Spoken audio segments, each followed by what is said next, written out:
ওই তিতলি, সোনালি যে অষ্টমঙ্গলা করতে চলে আসবে মা, একটু ঘর টরগুলো গুছিয়ে দে। আমি কি একাই পারি বল সব? একটু দে গুছিয়ে বেটা। ভাবলে মা যে তুমি বলবে তারপর আমি কাজে লাগবো, আমি অলরেডি ঘর ঝাড়তে শুরু করে দিয়েছি। ও মা সোনালি, তুই এসে পড়েছিস? আয় মা, এসো জামাই, এসো এসো, ঘরে এসো এসো এসো।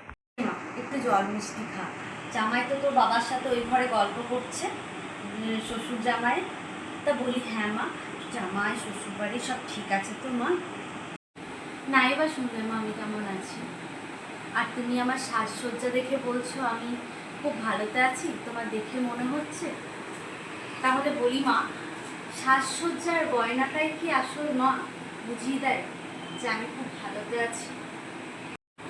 তা তোমাকে আমি বলি, তুমি যখন জিজ্ঞাসা করছো কে কোনটা দিয়েছে, শাশুড়ি মুখ দেখে এই চুড়িগুলো দিয়েছে, আর শ্বশুর মশাই আমাকে দিয়েছে এই মানতাসটা, আর তোমাদের জামাই তো ছেড়েই দাও, একটা ডায়মন্ড রিং দিয়েছে।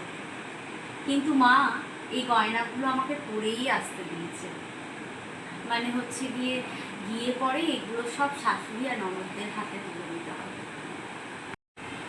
আর ওই যে গাড়িতে আজ এলাম মা তোমার জামাইয়ের পাশে বসে, ওটা কিন্তু যেদিন আমার শাশুড়ি মা থাকবে না সেদিনই শুধু আসতে পাবো, তাছাড়া পাশে বসার অধিকার শুধু ওর মায়েরই আছে। তাহলে বলো মা, সেই সংসারে ভালোবাসাটা কোথায়, যে সংসারে আমার কোনো অস্তিত্বই নেই? আমার ছোটো মেয়ে তিতলির বিয়ে, ছেলে মাস্টার, সোনালিটারও তো বিয়ে দিয়েছিলাম ভালো ছেলের সাথে, কিন্তু কত কষ্ট করে মেয়েটা আমার সংসার করছে। তিতলিটা যেন ভালোতে থাকে, ছেলে মেয়ে ভালোতে থাকলে তবেই না মা বাবার শান্তি। তিতলি মারে, কখন তুই অষ্টমঙ্গলা করতে চলে এসেছিলি? চারিদিকে কাজ মা, সামলে সামলে এতক্ষণে তোর সাথে গল্প করতে এলাম। তা হ্যাঁ রে মা, সবাই নাকি বলছে, শুনলাম তুই নাকি সেরকম গয়নাগাটি করিসনি মা, তা তোকে কি কিছু দেয়নি ওরা সেরকম?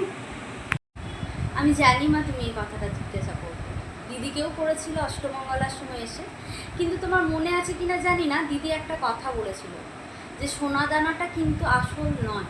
আর দিদি এত গয়না পেয়েও কি ভালোতে আছে মা? আর আমি আমি খুব ভালোতে আছি মা। আমাকে আমার শ্বশুর শাশুড়ি জানো শ্রেষ্ঠ উপহার দিয়েছে, আমার জীবনের সেরা উপহার।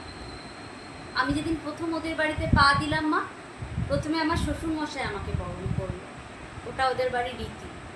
তারপর বরণ করলো আমার শাশুড়ি মা, আর বরণ করে কি দিল জানো?